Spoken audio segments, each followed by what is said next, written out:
वंदे पुरुषोत्तमम। आज का विषय वस्तु है जन्मदिन, बर्थडे। आज इस बर्थडे पर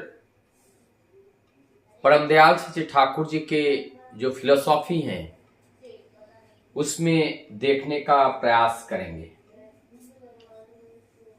जो बर्थडे हम लोग मनाते हैं, जन्मदिन,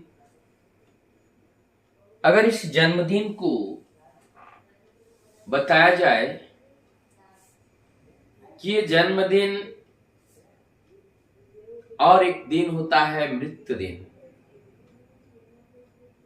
तो ये जन्मदिन है या मृत्यु दिन है, बात कुछ अजीब लग रहा है। और इस बात को आज समझने का प्रयास करेंगे। जन्म किसे कहते हैं, मृत्यु किसे कहते हैं। हम मृत्यु का नाम सुनते ही ये समझते हैं कि वो इस लोक को छोड़ करके, उस पंचाकृत देह को छोड़कर चला जाने को ही मृत्यु समझते हैं। लेकिन मृत्यु का वास्तविक अर्थ ये नहीं है। आज इस बात को समझेंगे। जन्म का अर्थ होता है आनंद से, और आनंद होता है जीवन में। जन्म लेता है जीवन, और जीवन में होता है आनंद, और वही आनंद निरंतर वितरण किया जाता है। आनंद का वितरण कैसे किया जाएगा? जब हम इस पंचकृत प्रकृति में हमने एक देह पाया, इस देह में हम चल सकते हैं, किसी कार्य को कर सकते हैं, अच्छे बुरे को समझ सकते हैं। जब इतनी शक्ति सामर्थ्य हमारे पास है तो हम क्यों ना इस जीवन से उस आनंद की खोज करें। यहां पर हमने जिस बात को आज रखने का प्रयास किया, मृत्यु दिन ही क्यों कहा गया। हाँ, जन्मदिन में एक बात और हम समझ ले कि जो जन्मदिन हम लोग पालन करते हैं, वास्तव में ये जन्मदिन नहीं होता है। इसको कहते हैं भूमिष्ठ दिन, अर्थात इस भूमि पर आविर्भाव का दिन। जब इस भूमि पर वो आते हैं, अर्थात उनका शरीर, उनका तन का स्पर्श इस धरती से होता है, वो उनका पहला दिन है जो इस धरती से उन्होंने स्पर्श किया। अर्थात ये भूमि में वो पहली बार आते हैं, तो ये भूमिष्ठ दिन है, ये जन्मदिन नहीं हुआ। और जन्मदिन की बात अगर हम कहें तो जन्मदिन कब हुआ? जन्म का मतलब सृजन, जन्म का मतलब श्री गणेश, और जन्म का मतलब ही होता है एक, जिससे कहते हैं शुरुआत करना, जीवन का एक शुरुआत। तो ये शुरुआत कब से होती है? जब मां के गर्भ में मातृ शोणित और पितृ शुक्र का मिलन होकर के एक जाइगोट द्विकोशिकीय एक का जाइगोट का फॉर्मेशन होता है। फिर उस जाइगोट का डिवीजन होता है, और डिवीजन होकर के एक मल्टी सेलुलर पार्ट्स बनते हैं, और मल्टी सेलुलर जो मांस का पिंड है उसी से फिर ऑर्गेन्स बनता है। फिर उसमें बारंबार डिवीजन होता है, ऐसे अनेक ऑर्गेन्स का एक सिस्टम, ऑर्गेन्स का निर्माण होता है, फिर एक दूसरे से वो सिंक्रोनाइज होते हैं और ये एक सिस्टमेटिक ऑर्गेन का ऑर्गेनाइजेशंस इस एक बॉडी के अंदर होना, ये एक ऑर्गेनाइजेशंस है और इसमें एक जीव का सृजन होता है। तो यहां पर जन्म हुआ, क्या जन्म हुआ? एक प्राणी का जन्म हुआ। और ये जन्म तब कब से हुआ? मातृगर्भ में जिस दिन मिलन हुआ, उस स्पर्म एंड ओवा का वास्तविक भौतिक जगत में आविर्भाव का वो पहला दिन है, लेकिन वो भ्रूणाकार में।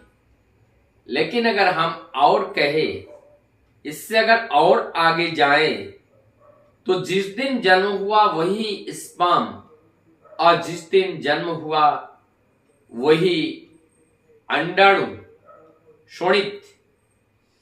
तो ये जब जन्म हुआ, कब हुआ? और वो स्पर्म का जन्म कब हुआ? और वो उसी दिन ही जीवन का संचार हुआ। अब यहां से अगर हम और आगे जाएं, इसका जन्म कब हुआ? इसका जन्म हुआ जैसे हम भोजन को ग्रहण करते हैं, रस, रक्त, अस्थि, मज्जा, शुक्राणु, फिर ओज, आभा का सृजन होता है। तो हमारी जो मज्जा से शुक्राणु का निर्माण हुआ और ये अस्थि से मज्जा बना, और ये आया कहां से? रस से शुरू हुआ और रस आहार से शुरू हुआ, और अर्थात हमारा जन्म का जो संकनाद है उस आहार से हुआ, जिस आहार को ग्रहण करने पर जिससे हमारा ये शुक्राणु का जन्म हुआ। और वो आहार का जन्म तब क्या हुआ? वो आहार का जन्म से हमारा जन्म का श्री गणेश हुआ। और जिस आहार हमने खाया, तब उस आहार का जन्म कब हुआ? आहार का जन्म हुआ धरती के ऊपर सूर्य की ऊर्जा, सूर्य की किरणें को प्राप्त करके उन्होंने जितने भी हमारी आहार वस्तु हैं वहां से प्राप्त हुआ। तो ये जन्म कहां से हुआ? सूर्य से हुआ। अर्थात सूर्य से ही इस धरती के ऊपर जीव जगत का सृजन हुआ। जीव जगत का सृजन सूर्य से हुआ। अब ये सूर्य का जन्म कब हुआ? सूर्य का जन्म हुआ है जैसे इस ब्रह्मांड का जन्म उस ब्रह्मा से सृष्टि होती है, और वो ब्रह्मा ही आदि है, वही अनादि है, और उस ब्रह्म से ही इस ब्रह्मांड का सृजन हुआ है। तो हमारा जन्म कब हुआ? हमारा जन्म उस ब्रह्म के जन्म से जन्म हुआ। ब्रह्म का जन्म कब हुआ? ब्रह्म तो अजन्मा है, इसका ना आदि है ना अंत है, अनंत असीम इनका काल है। तो हमारा जन्म कब हुआ? जिससे हम हमारा कह रहे हैं हम अजन्मा है। तो ये जन्मदिन किसका मनाया जा रहा है? ये जन्मदिन मनाया जा रहा है हमारी इस देह का, जो इस पार्थिव शरीर का जन्मदिन है। इस पार्थिव शरीर का भौतिक जगत में आने का ये जन्मदिन है। और इस जन्मदिन को मृत्यु दिन क्यों कहा गया? क्योंकि इस देह धारण करके जब कोई जीव आता है और इस देह के अंदर ही उनका इंकार रहता है कि मैं गाय हूं, मैं भैंस हूं, मैं इंसान हूं, मैं शेर हूं, ये जो मैं आ जाता है, अर्थात साकार में आने के बजाय से एक अहंकार का जन्म होता है। और यह अहंकार का जन्म ही हमें आत्मबोध से दूर ले जाते हैं, वास्तविक सत्य से दूर ले जाते हैं।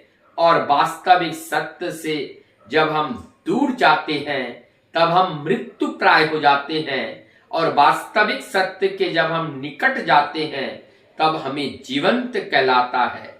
तो हमारी इस देह जब हमको प्राप्त हुआ और देह प्राप्त करके जब हम धरती पर आए और इसके अंदर सारी अनेकों प्रकार के जो वृत्ति प्रवृत्तियों का जो जाल है, इस जाल से इस भौतिक जगत के आकर्षणीय वस्तु के प्रति इस देह का जो आकर्षण है और इस आकर्षण से हमारी ये देह जागृत जगत से आसक्त हो जाते हैं और आसक्त होने से वास्तविक सत्य से हमें दूर चले जाते हैं। अर्थात जिसका जन्मदिन हमने मनाया और वही देह हमें अंधकार की ओर ले जाते हैं। लेकिन ये जन्मदिन का सार्थक हम कब कर सकते हैं?